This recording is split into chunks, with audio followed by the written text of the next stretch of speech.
Angle of incidence 40, angle of refraction 25 degree, angle of emergence will also be 40 degree. और इसके अलावा he can use the pins and place the pins on the emergent ray, and finally he can draw the line using the pins. Question number 2. A student investigates the terminal velocities v of small steel spheres of different diameters d falling through oil. A steel sphere falling through oil reaches the terminal velocity when the weight of the sphere is balanced by the drag force of the oil acting upon the sphere. Terminal velocity किसे कहते हैं? Maximum velocity या minimum? Maximum. Acceleration कितनी होती है? 0. Forces balanced. Forces balanced. Resultant force 0. और ये लिखा हुआ है उसने. The student measured the diameter d of a steel sphere. The diameter d of the sphere is 7.82 millimeters. He fills a large glass cylinder with oil. He places 2 rubber bands around the cylinder, one above the other at a distance of 10 centimeters apart, as shown in figure 2.1. He drops the steel sphere into the oil, and as it passes the first rubber band, he starts a stopwatch. कब stopwatch start की? पहले वाले से.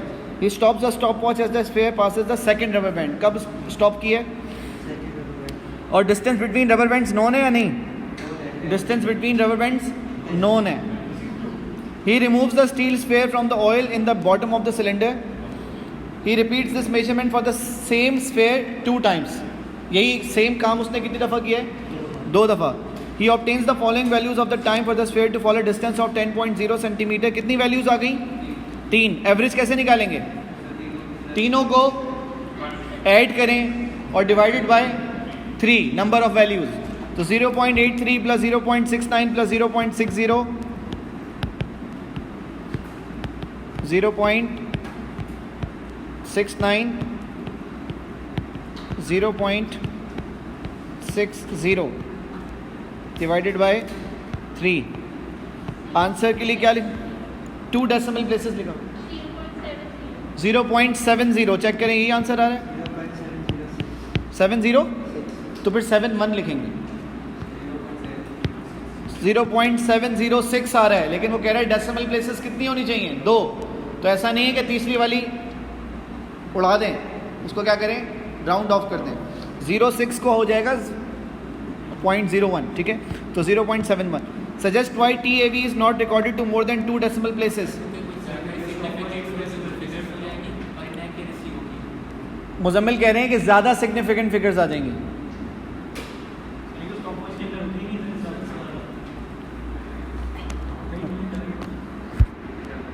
कुछ और reason है. जब भी आपके पास ये बोला जाए ना कि टाइम को मज़ीद डेसिमल प्लेसेस तक रिकॉर्ड क्यों नहीं किया, तो आप ये जवाब देंगे कि एक जैसी बहुत सारी रीडिंग्स आ जाएंगी. एक जैसी बहुत सारी रीडिंग्स आ जाएंगी, मतलब एक जैसी रीडिंग रिपीट होने लगेगी बार बार. ठीक है, तो आप क्या लिखेंगे? To avoid repetition. प्रिसिशन तो बढ़ जाएगी. वो ये नहीं बोल रहा कि क्यों करनी चाहिए, वो कह रहा है क्यों नहीं करनी चाहिए. To avoid repetition in the values of raw data. ये रॉ डेटा कहलाता है जो आप मेजर कर रहे हैं ना, इसको अभी आपने प्रोसेस नहीं किया है. आपको पता है ना रॉ डेटा और प्रोसेस डेटा किसे कहते हैं? रॉ डेटा वो होता है जो आप इंस्ट्रूमेंट के थ्रू निकालते हैं. अब इससे स्पीड निकलेगी तो वो क्या हो जाएगा? वो प्रोसेस डाटा हो जाएगा. इंस्ट्रूमेंट से जो आपने मेजर अभी निकाला है इसको कहते हैं रॉ डाटा. ये रॉ डाटा है. रॉ डाटा एक जैसा बार बार आएगा तो स्पीड भी एक जैसी 5 वैल्यूज आने लगेंगी. फ़ायदा क्या है इसका? ठीक है. v का फॉर्मूला दिया हुआ है 10 डिवाइडेड बाई TAV. TAV कितना है? 10.060 डिवाइडेड बाई 0.706. जब आप वो वैल्यू दोबारा यूज़ करेंगे तो 71 यूज़ नहीं करेंगे, जो आंसर आया था वो यूज़ करेंगे. क्या आंसर आ रहा है? कितना आ रहा है? 14.16. कितने सिग्निफिकेंट फिगर्स हो गए? 4 हो गए. आपके डेटा में कितने हैं? 3 हैं. तो 14.2 कर दें इसको या नहीं? यूनिट क्या है इसका? सेंटीमीटर अपॉन सेकंड, क्योंकि डिस्टेंस सेंटीमीटर में, टाइम सेकंड्स में. ठीक है. Calculate D square for this sphere. D क्या है देखें ज़रा, कहाँ लिखा हुआ था डी? डी क्या लिखा हुआ था? डायमीटर। कितना गिवन है? देखें गिवन है 7.82। उसका क्या करेंगे? स्क्वायर कर देंगे। 7.82 का स्क्वायर कितना हो गया? हाँ 7.82 कहाँ से आया बताओ? हाँ इंग्लिश पढ़ेंगे यहाँ से, इंग्लिश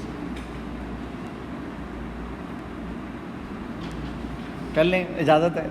7.82 उसने डायमीटर बताया, बोला भाई डायमीटर तो हमने दिया है, ज़रा स्क्वायर निकाल लें इसका। तो 7.82 का स्क्वायर क्या होता है? 61.15। तो क्या करें इसका? इसको कर दें 61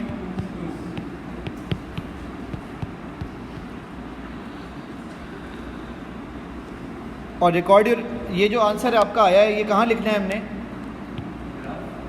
ये कहाँ लिखना है हमने? क्वेश्चन पढ़ें। अच्छा वो कह रहा है नियरेस्ट होल नंबर, तो 61.2 को क्या लिखें? 61 लिख। सही है। क्वेश्चन में उसने बोला है आपको कि नियरेस्ट होल नंबर पे जाना है, डेसिमल फिगर नहीं चाहिए, तो फिर 61.2 भी गायब हो गया, 61 रह जाएगा। और ये वाला आंसर कहाँ लिख देना है हमने? ठीक है वहाँ पर। Name a measuring instrument. 0.01। Very good.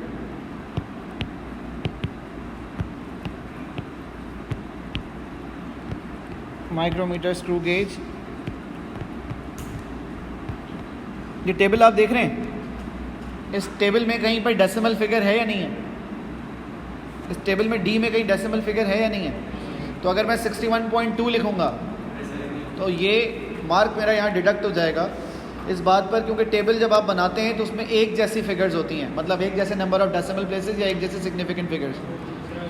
ठीक है, उनमें number of decimal places same है, इसमें भी सेम है। यहाँ पर 11 दो सिग्निफिकेंट फिगर्स, 6.1 दो सिग्निफिकेंट फिगर्स। तो सिग्निफिकेंट फिगर्स या फिर डेसिमल प्लेसेस उन्होंने किसी एक चीज़ को सेम किया होता है। ठीक है। Suggest why the top rubber band is not placed close to the surface of the oil. Very good. अगर सवाल क्या है, ये जो टॉप रबर बैंड है ये यहाँ क्यों नहीं लगाया उन्होंने? क्योंकि इट विल टेक टाइम, क्योंकि जैसे ही आप स्फीयर को ड्रॉप करेंगे उस वक्त उस पर विस्कस फोर्स कितनी होगी? 0 होगी। क्यों भाई ज़्यादा क्यों होगी? स्पीड 0 है जिस वक्त ड्रॉप कर रहे हैं, विस्कस फोर्स मैक्सिमम। आराम आराम से नहीं, जिस वक्त आप ड्रॉप कर रहे हैं उस वक्त विस्कस फोर्स कितनी है? 0 है ना। तो कुछ डिस्टेंस के बाद रबर बैंड लगाया है पहला, क्यों? ताकि स्पीड गेन करे, स्पीड गेन करने से विस्कस फोर्सेस ऐड हों, विस्कस फोर्स ऐड होगी तो ही तो फिर फाइनली जाकर टर्मिनल वेलोसिटी रीच करेगा ना। तो क्या लिखें इसका answer? So that it has some drag force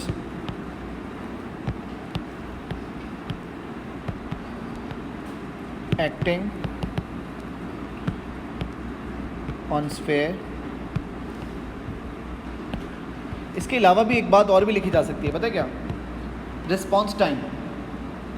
response time आपने ड्रॉप किया, so you have some time to start the stop watch and to stop the stop watch. देखो कोई भी आंसर आप लिखोगे ना, अगर वो सेंसिबल होता है, जो आप पे एक्सपेरिमेंट से रिलेटेड लॉजिक क्रिएट करता है, उसका मार्क होता है। इवन चाहे मार्किंग स्कीम में वो बात ना भी लिखी हो, अगर वो लॉजिकल है, सेंसिबल है, so it will become a part of marking scheme when the paper is checked. ये जो मार्किंग स्कीम आपके पास प्रिंटेड फॉर्म में यहाँ पर आई है, ज़रूरी नहीं है कि सिर्फ जो उधर लिखा है वही है। इन केस अगर किसी जगह पर सजेशन बेस्ड कोई क्वेश्चन है तो उसका जो आपका लॉजिकल आंसर है, जो आपकी फिजिक्स के अंडरस्टैंडिंग के हिसाब से सही बनता है, उसका मार्क मिलता है। ठीक है, तो आप यहाँ पर ये भी लिख सकते हैं कि to provide a delay so that the stop watch can be start and off, जब आप उसको ड्रॉप करेंगे। Draw the straight line of best fit. अच्छा जी, इसमें TAV की वैल्यू लिखें या ना लिखें? ये टेबल हमने खुद अभी पहली वाली वैल्यूज़ हमने खुद लिखनी है, नहीं लिखनी जो खाली हैं? कितना है TAV? 0.71। स्पीड 14 इसको 14 ही लिख रहा हूँ मैं, क्यों? सिग्निफिकेंट फिगर्स आप देखें सब में जो है ना वो 2 हैं। फिर 61 लिखेंगे, 0.2 हटा दें आप उसमें से, क्योंकि वो उसने बोला है कि नियरेस्ट होल नंबर। अब नीचे वाली लाइन पढ़ें, क्या लिखा हुआ है? Using the data. देखिए बहुत इंपॉर्टेंट बात है, V कहाँ प्लॉट होना है और D²। जैसे ही आप ये पढ़ेंगे ना, आप जल्दी से एक्सेस को लेबल कर लें, सही है? इसका एक मार्क है, V कहाँ पर है? Y access. सिर्फ V लिख दूँ, स्लैश लगाकर यूनिट लिखें इसका। इसको रीड कैसे करते हैं पता है आप लोगों को? स्पीड इन सेंटीमीटर्स पर सेकंड, ऐसे रीड करते हैं। ये जो स्लैश लगा हुआ है इसको क्या पढ़ेंगे? इन। तो क्या रीड करेंगे इसको?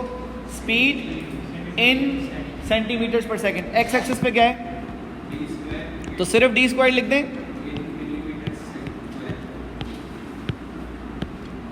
D² इन मिलीमीटर स्क्वायर। अब आप क्या करें, सबसे पहले देखें D² और V का ग्राफ बन रहा है। पहले अगर आप D² के लिए बात करते हैं तो सबसे छोटी वैल्यू है 10, सबसे बड़ी वैल्यू है 61, ठीक है? स्टार्ट ग्राफ हो रहा है 0 से। अब आपने 0 से लेकर 61 तक प्लॉट करना है, कहाँ पर? एक्स एक्सिस पे। तो क्या करें? इससे पता चले। वेरी गुड, 10, 20, 30 इस तरह जाएंगे।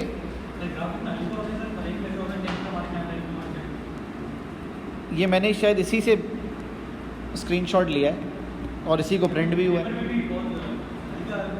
नहीं होता ऐसा, मुझे नहीं लगता ऐसा होता है। ये सेम उसी का प्रिंट है, आपके पास भी वही है प्रिंटेड पेपर। तो बेटा यहाँ पर लिख दें 10। अच्छा, अगर कोई यहाँ 10 ना लिखे, यहाँ लिख ले 10, इसका मार्क डिडक्ट होना चाहिए या नहीं? क्यों?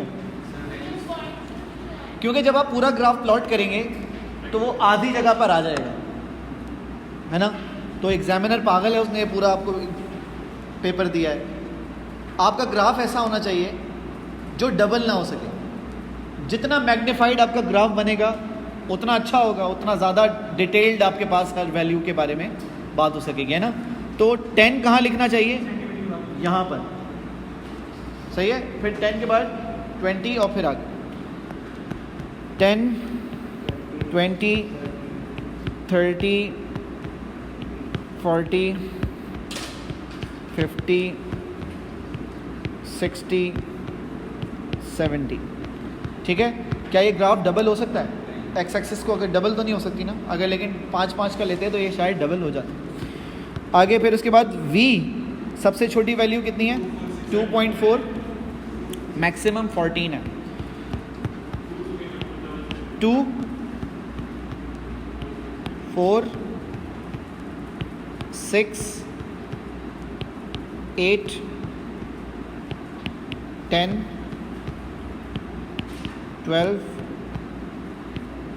14, 16, सही है? अब मुझे बताएं पहला कोऑर्डिनेट क्या है?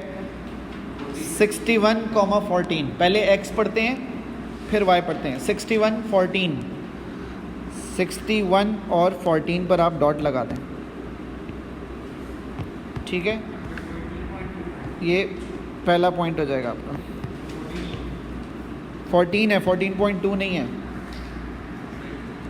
48, 11, 48 और 11। अच्छा मुझे बताएं 12 और 10 के दरमियान कितने बॉक्सेस हैं? 12 और 10 बॉक्सेस है ना, और 10 बॉक्सेस 2 के बराबर है। तो एक बॉक्स कितने के बराबर होगा? 2/10, 0.2। समझ आ रही है बात? देखो बेटा ये 10 और 12 लिखा हुआ नज़र आ रहा है। 10 से 12 तक कितना डिफरेंस है? 2 का। कितने बॉक्स में? 10 बॉक्स में। तो 2 डिवाइडेड बाई 10 ना, क्या आंसर आया? तो इसका मतलब है 10 के बाद जो पहला बॉक्स है वो क्या है? 10.2, 10.2, सही है? और हमें प्लॉट क्या करना है? 11। तो बीच में कर देंगे 48 11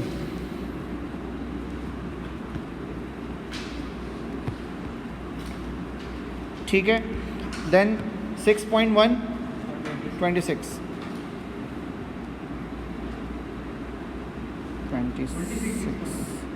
वेरी गुड 26 6.1 बीच में लगेगा ये पॉइंट, सही है, ये बीच में आएगा क्योंकि एक बॉक्स 0.2 का है तो बीच में आएगा। 4.5 19 19 4.5 19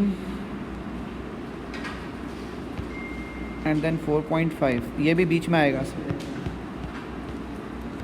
देन 10 2.4 ये एग्जैक्टली कॉर्नर पे आएगा। अच्छा ये इसने क्या बोला है, स्ट्रेट लाइन बनाने को बोला है। आप देखें, draw the straight line of best fit, ठीक है।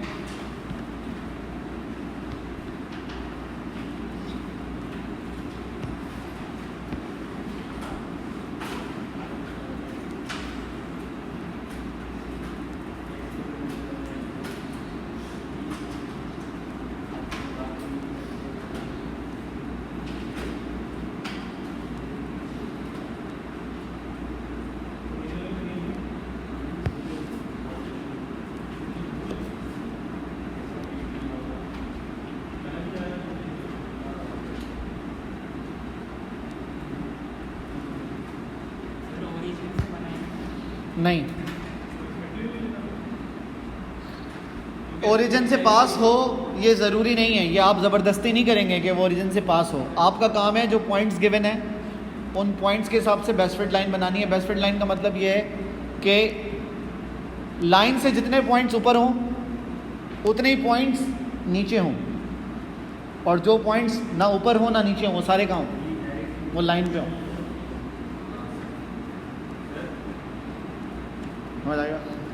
और जितने पॉइंट्स आप छोड़ रहे हैं वो जितना ऊपर होंगे डिफरेंस उतना ही लाइन से नीचे होंगे। ऐसा ना हो ऊपर वाले पॉइंट ज़्यादा दूर हैं, नीचे वाले पॉइंट्स करीब करीब हैं, इसको कहते हैं बेस्ट फिट लाइन। दोबारा बता रहा हूँ, बेस्ट फिट लाइन की प्रॉपर्टी क्या होती है, जितने पॉइंट्स लाइन के ऊपर हैं उतने ही पॉइंट्स लाइन के नीचे होंगे, और जो पॉइंट्स लाइन के ऊपर या नीचे नहीं होंगे वो सारे कहाँ होंगे, वो लाइन पे होंगे। ठीक है, ये बात होगी। फिर जितने पॉइंट लाइन के ऊपर हैं उनका डिफरेंस लाइन से कितना दूर, और जितने पॉइंट लाइन के नीचे हैं उनका डिफरेंस के लाइन से वो कितना दूर है, वो सेम होना चाहिए। ऐसा ना हो कि ऊपर वाले पॉइंट ज़्यादा ऊपर हैं और नीचे वाले पॉइंट्स करीब करीब हैं, ऐसा ना हो। ठीक है, लेकिन अगर हाँ, अगर आपके पास लाइन के अलावा 3 पॉइंट्स छुट रहे हैं तो फिर हो सकता है कि 2 ऊपर होंगे 1 नीचे होगा, या 2 नीचे होंगे 1 ऊपर होगा। लेकिन अगर 4 छुट रहे हैं तो फिर उनका कोशिश ये होती है कि 2 ऊपर हों 2 नीचे हों और उनका डिफरेंस लाइन से सेम हो, मतलब ऊपर वाले भी लाइन से उतना ही दूर हो जितना नीचे वाले लाइन से दूर हो। ठीक है, बात समझ आ गई। 4 मार्क्स में से पहला मार्क किस बात का है? पहला मार्क लेबल करने के, जैसे ही आपने लिखा ना d²/mm² ऑन x एक्सिस और v/cm/s, ये आपको 1 मार्क मिलेगा। दूसरा मार्क क्या है, जब आपने लेबल इसको एक्सिस को स्केल किया, विच मीन्स 10 का होगा, 20 का होगा, 30 का होगा, इसी तरह से आपने y एक्सिस पे लेबल ये स्केलिंग की, ये कितने मार्क्स हो गए? 2। तीसरा मार्क पॉइंट्स प्लॉट करने का है। चौथा मार्क बेस्ट फिट लाइन बनाना। ठीक है, इस तरह से। नेक्स्ट, क्यों डायरेक्टली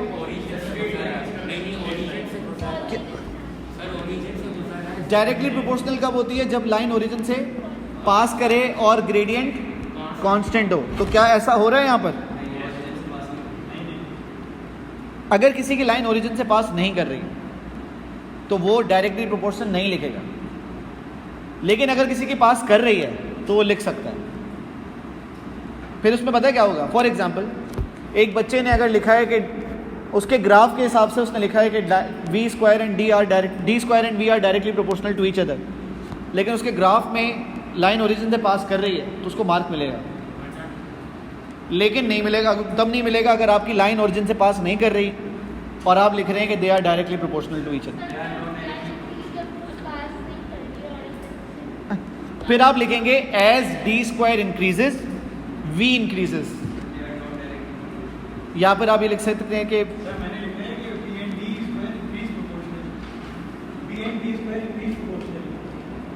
नहीं भाई, क्या मतलब, ये तो सियासतदानों वाली स्टेटमेंट हो गई कि हम कुछ भी दोनों तरफ खेलेंगे आराम से सुकून से।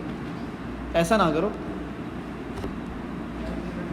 भाई, ये वाली लाइन के हिसाब से मुझे नहीं लग रहा।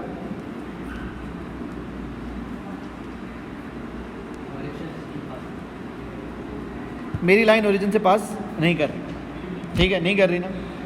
अगर नहीं कर रही तो फिर मैं डायरेक्टली प्रोपोर्शनल नहीं लिख सकता, तो मैं क्या लिखूं? एज डी स्क्वायर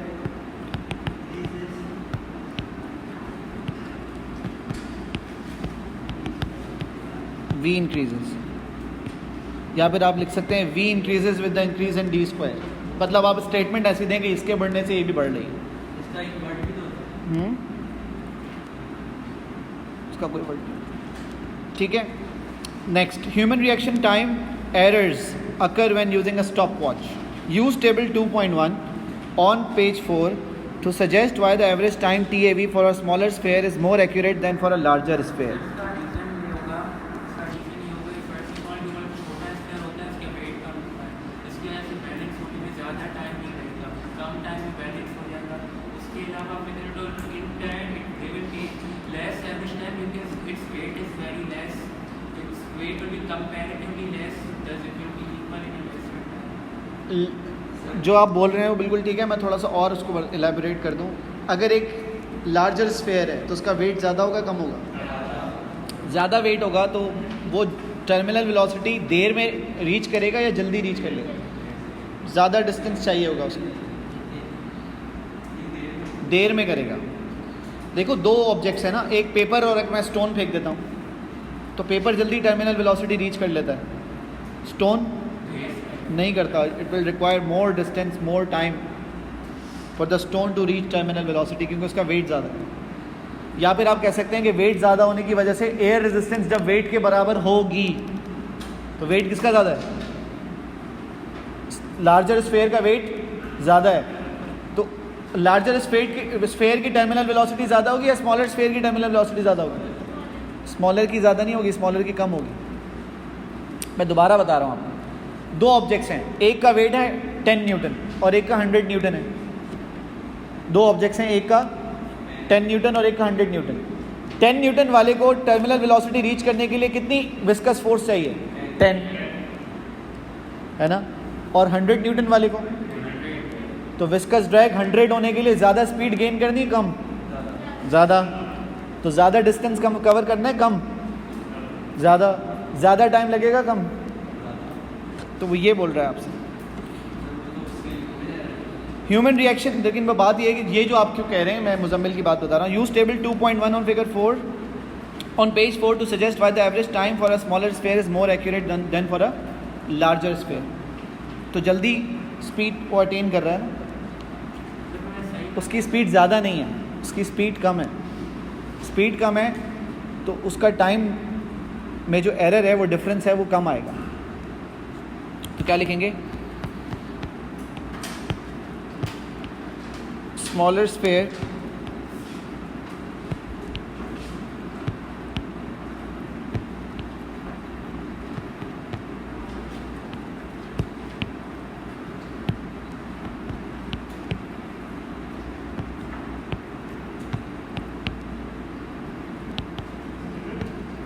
जी बेटा,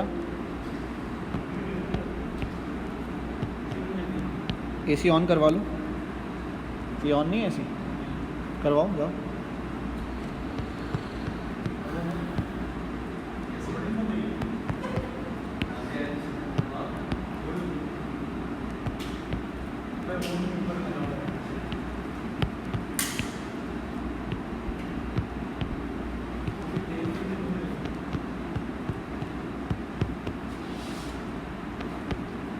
इसलिए उसका जब आप टाइम मेजर कर रहे होंगे तो उसमें जो डिफरेंस है रिएक्शन एरर की वजह से वो कम आएगा।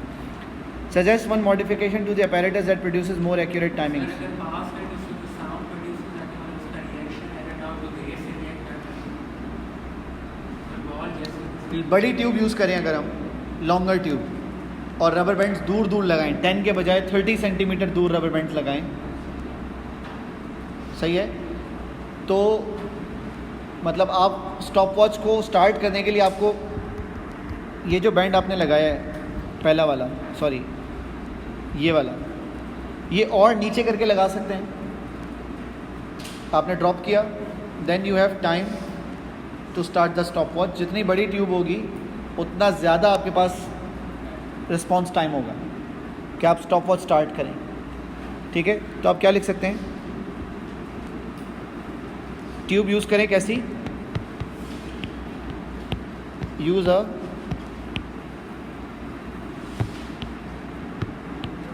longer tube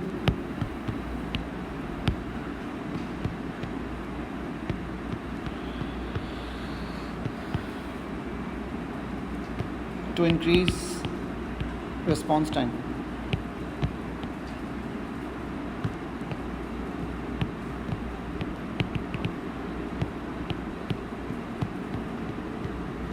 इसके अलावा जो आपके पास लिक्विड होना चाहिए वो ट्रांसपेरेंट होना चाहिए या कैसा होना चाहिए? जितना ज़्यादा ट्रांसपेरेंट लिक्विड होगा, फिर बॉल को कलर कर सकते हैं। देखो कुछ भी आप बोल सकते हैं, सजेस्ट कर रहे हैं आप, कौन सी, अगर मैं मरकरी लिक्विड है और उसमें स्टील की बॉल डाल दें, आप देख सकेंगे? समझ आ रही है? तो अगर आपके पास जो फ्लूइड है उसके हिसाब से कलर्ड बॉल हो कि आप उसको ईजिली ऑब्जर्व कर सकेंगे। थिक लिक्विड यूज़ करें तो क्या फ़ायदा होगा? बॉल स्लोअर मूव करेंगी। वेरी गुड, सही है। थिक लिक्विड या लिक्विड जिसकी डेंसिटी ज़्यादा हो वो यूज़ करें। आप कुछ भी लिख सकते हैं, अब ठीक है, जो दिल चाहे लिखते रहें, लेकिन जिसका ताल्लुक, मैं वही बता रहा हूँ, जिसका ताल्लुक आपकी फ़िज़िक्स के हिसाब से हो ना, वेट बढ़ाने की बात नहीं हो, जस्ट रिस्पॉन्स टाइम अच्छा करने। Part H, the student removes the steel sphere from the oil at the bottom of the cylinder by dipping a magnet attached to a length of string into the oil. State why this procedure does not work if the spheres are made of copper. Copper, हमारे course में सिर्फ दो चीज़ें magnetic हैं,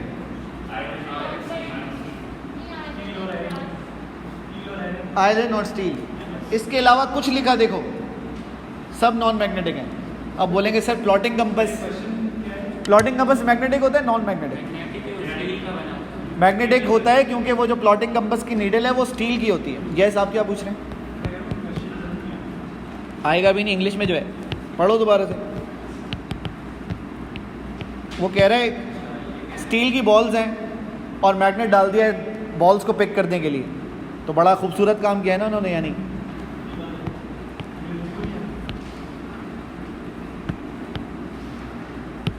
copper is not a magnetic material,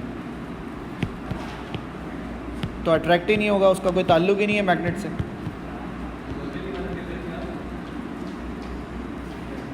ji, question पढ़ें। A student investigates the effective resistance. Effective resistance किसे कहते हैं? कंबाइंड रेजिस्टेंस, टोटल रेजिस्टेंस को कहते हैं। Different combination of 3 identical resistors, identical मतलब एक जैसे। She sets up circuit 1 shown in figure 3.1. She measures and records the current I in the circuit and the potential difference V across the resistor combination. Voltmeter तीनों का voltage बता रहा है या एक का? तीनों का बता रहा है। क्या रीडिंग आ रही है? 1.48। कैसे पता? 1.4 से 1.5 तक कितना डिफरेंस है? कितना डिफरेंस है? 0.1 और कितने डिविजन हैं? 10। सो 0.1 डिवाइडेड बाई 10 कितना हो गया? 0.01। तो इसका मतलब है ये 1.41 है। इस तरह से आप आगे पढ़ते जाएं, 1.41 या फिर आप कह लें 1.5 से 2 पीछे आ जाएं तो 1.49, 1.48। समझ आया? तो क्या रीडिंग लिखें?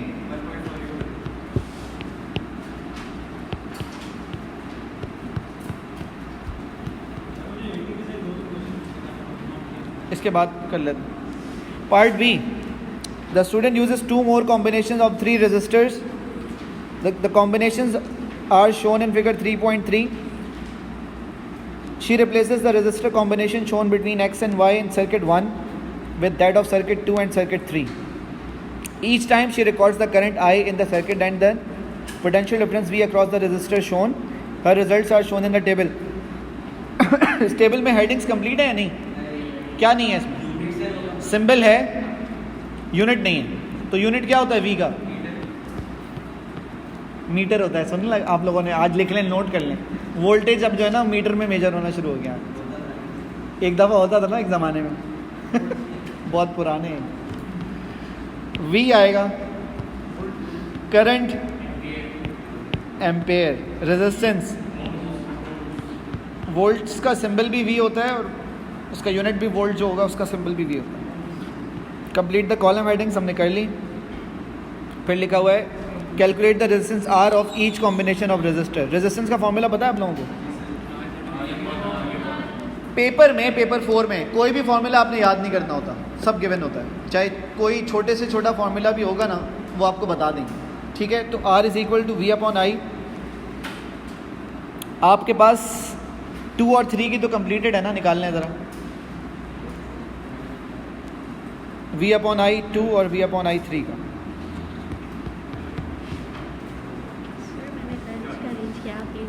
ठीक है, थैंक यू, थैंक यू। पहला वाला वोल्टेज पता है आप लोगों को कितना है? 1 पॉइंट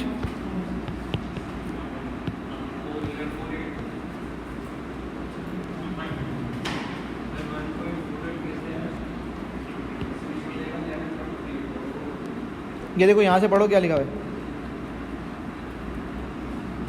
क्या लिखा हुआ है?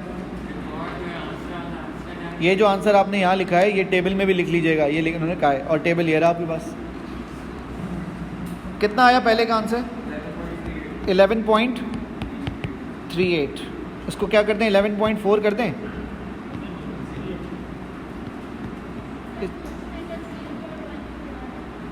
दूसरे का 0.12, तीसरे का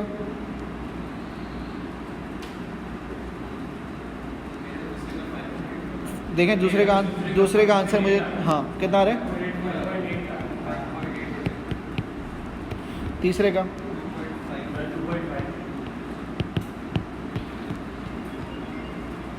ठीक है।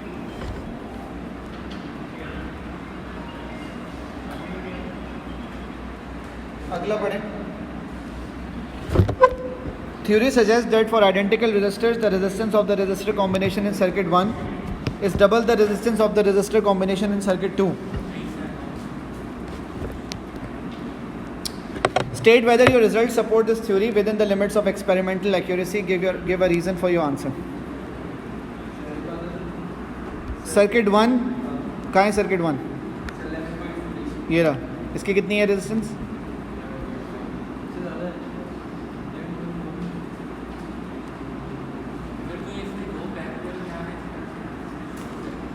आपके पास आंसर आ रहा है या नहीं आ रहा? सर्किट 1 और सर्किट 2 की रेजिस्टेंस चेक करें।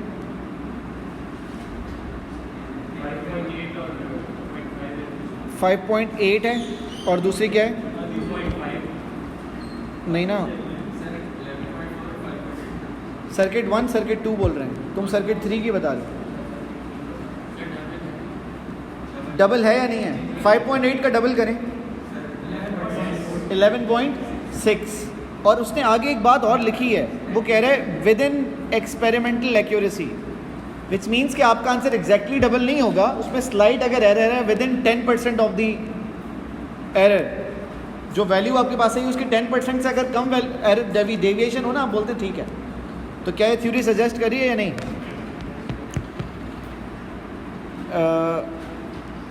सर्किट 1 की रेजिस्टेंस कितनी है? तो सर्किट 2 की है 5 पॉइंट मल्टीप्लाइड बाई 2 अगर हम कर दें तो कितना हो जाता है? 11.6 which is approximately equal to 11.4। So theory correct है या इनकरेक्ट है? Theory is correct within experimental accuracy.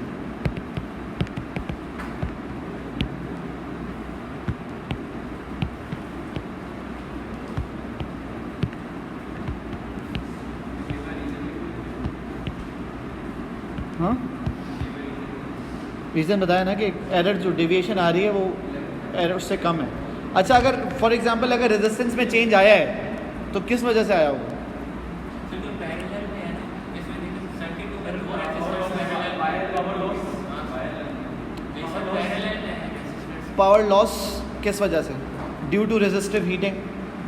ज़्यादा करंट कब फ्लो हो रहा है, सर्किट 1 या सर्किट 2? सर्किट 2। सर्किट 1 में तमाम रेजिस्टर सीरीज़ में लगे हुए हैं, सर्किट 2 में पैरेलल में। पैरेलल में रेजिस्टेंस कम हो जाती है, आप लोगों को पता है। तो करंट फ्लो अगर ज़्यादा होगा तो पावर लॉस ज़्यादा होगा या कम होगा? पावर लॉस ज़्यादा हो जाएगा। तो ज़्यादा करंट फ्लो करने की वजह से वो सेम वायर्स अब ज़्यादा करंट फ्लो करवा रही हैं तो हीट अप ज़्यादा करेंगे। तो इसका रीज़न यहाँ पर लिख दें, मोर current in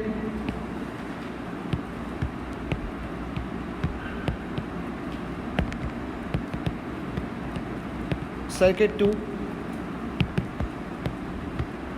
so more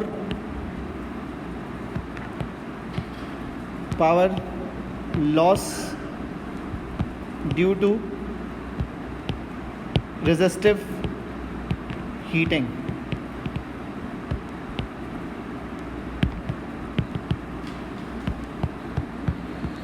Give one precaution that a student takes so that her readings of current and voltage are as accurate as possible.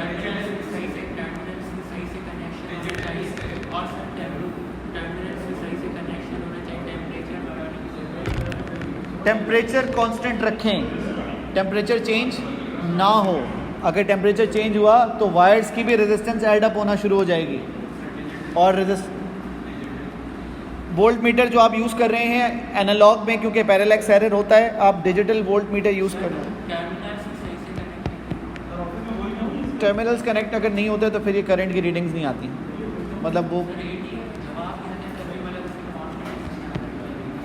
ये वाला नहीं लिख सकते इसमें। तो आप क्या लिखें?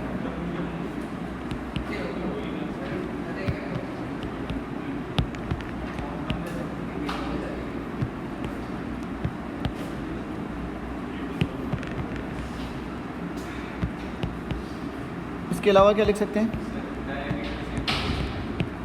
Use digital meters. और क्या कह रहे हो, डायमीटर का क्या? वो तो खैर वो 2 की बात कर रहे हैं, जो ऊपर आंसर है उसकी बात। Student investigates the rate of cooling of thermometer bulbs under different conditions. The student takes 2 identical thermometers P and Q. He leaves the bulb of thermometer P exposed to the air, but wraps and secures a small piece of cloth around the bulb of thermometer Q. He places the thermometer P into a beaker of hot water. Figure 4.1 shows the reading on the thermometer at time 0. कितनी reading आ रही है? 86.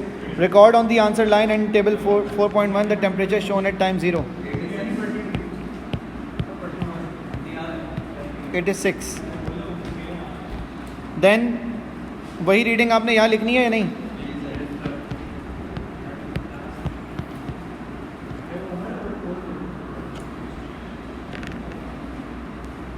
Student removes thermometer P from the hot water and starts the stopwatch.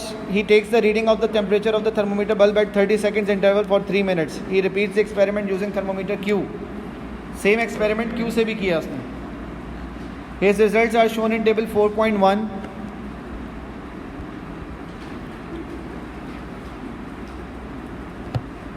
Heat loss ज़्यादा किसका है? P का। क्यों? Insulation नहीं हुई, क्योंकि इंसुलेशन का मतलब क्या है? हीट लॉस को lagging. Very good. State which thermometer cooled more quickly at start of the investigation. Justify your answer by referring to readings in table 4.1. कौन सा कूल जल्दी हो रहा है? पी। क्यों? Thermometer P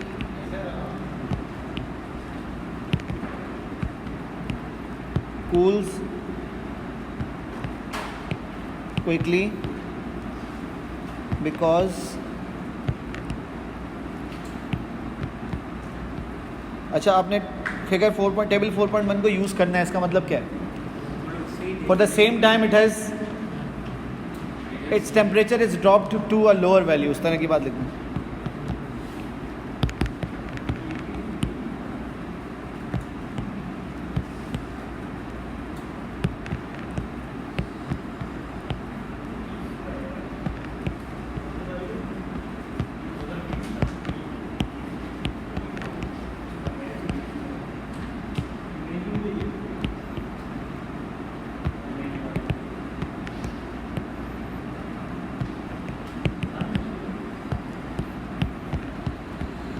Suggest two conditions that must be kept the same to ensure that a fair comparison is made between the rates of cooling of the thermometers. बताएं. नहीं sir, उसमें अल्कोहल या वो इंश्योर करना है कि एक ही हमारे पास अल्कोहल की सेंसिटिविटी अल्कोहल को कंपैरेटिवली ज़्यादा हो, तो वो भी देखना है. जब आप थर्मोमीटर्स को निकाल रहे हैं तो निकालते हुए दोनों का टेम्परेचर क्या होना चाहिए? सेम होना चाहिए. सही है. तो आप क्या करें? इनिशियल टेम्परेचर्स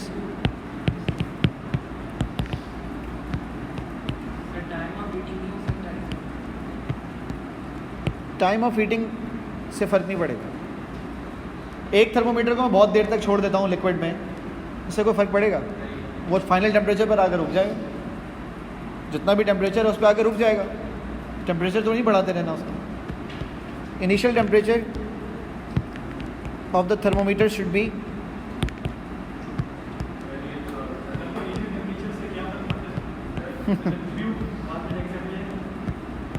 दोनों का अलग अलग हो तो फिर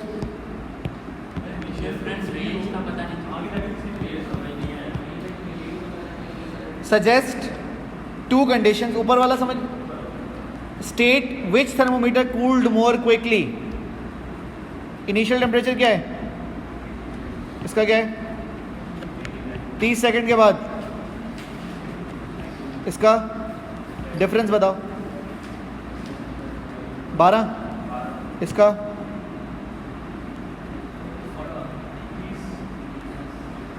जल्दी कौन कूल कर रहा है? कूलिंग जल्दी कहाँ हो रही है? पी में, क्यू में?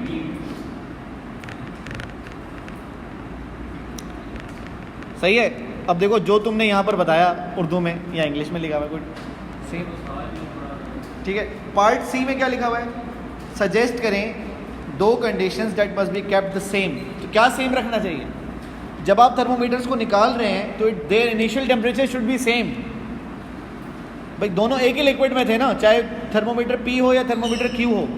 तो जब आप टेम्परेचर रिकॉर्ड करना शुरू कर रहे हैं तो initial temperature should be same. और क्या करें? और क्या चीज़ सेम होनी चाहिए? सराउंडिंग टेम्परेचर तो ऑफकोर्स सेम अपैरेटस. उससे क्या होगा? अगर नहीं रखें तो क्या फ़र्क पड़ेगा? जो सेंसिटिव है जल्दी रेस्पॉन्ड करके जल्दी आगे चला जाएगा. ग्लास बल्ब की थिकनेस बोल सकते हैं दोनों की. मटेरियल ग्लास का पूरे थर्मोमीटर का दोनों का सेम होना चाहिए. सिर्फ फ़र्क क्या होना चाहिए कि एक में लैगिंग हो और एक में लैगिंग ना हो. तो आप क्या लिखें? The thickness of glass bulb. हमने सिर्फ चेंज क्या देखना है? सेम थर्मोमीटर्स हैं, सेम क्वालिटी के, सेम कंपनी के, सब कुछ सेम. बस एक की लैगिंग है. दो थर्मोमीटर्स को रखा पानी में, सेम पानी में. पानी सेम ना भी हो तो कोई फ़र्क नहीं पड़ता, क्योंकि टेम्परेचर सेम होना चाहिए जिस वक्त आप उनको रिकॉर्ड करके निकाल रहे हैं. सही है. The thickness of glass bulb should be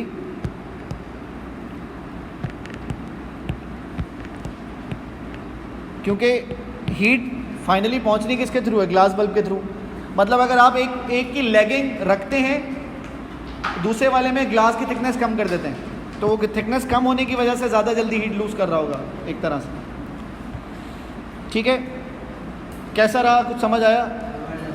3:16 हो रहे हैं, हमने तकरीबन 3:25 पे शुरू किया था, कितने बजे 3:20 पे भी अगर हमने शुरू किया और इतने डिस्कशन के साथ आपने 5 मिनट पहले कंप्लीट कर लिया, विच मीन्स अगर आप पेपर कर रहे होंगे तो 10-15 मिनट और मज़ीद बचा सकते हैं जब आपको सब कुछ आता। तो ATP टाइम पर हो जाता है सबका, इवन आपको 10-15 मिनट मिल जाते हैं जिसमें आप रीचेक कर सकें जो आंसर्स दिए हैं उनको, तो या क्वेश्चन को दोबारा पढ़ सकें। आराम से सुकून से करने वाला पेपर है, इसमें कुछ नहीं करना, सिर्फ केस स्टडी है, पढ़ें समझें और अप्लाई करें।